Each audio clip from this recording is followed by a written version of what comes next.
What is up, guys? Brittany here with Britt's Hobby Shop, and today we are going to be discussing the 1976 $2 bills.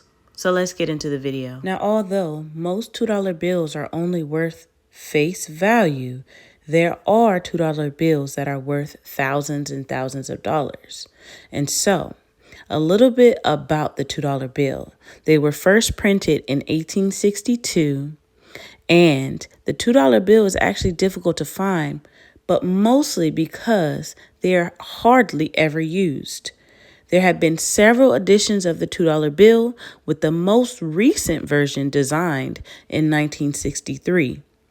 Some versions of the $2 bill have a portrait of Alexander Hamilton, America's first Secretary of the Treasury, and then the 1869 redesign put Thomas Jefferson on the bill. Now, depending on the version that you have of the bill, it could be worth far more than just the $2 printed on the front and the back.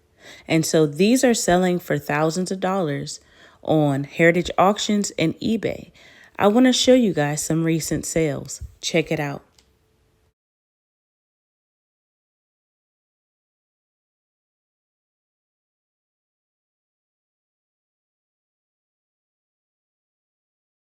Okay, guys, I hope you enjoyed this video. Don't forget to like, comment, and subscribe, and I'll see you guys in the next video. Peace.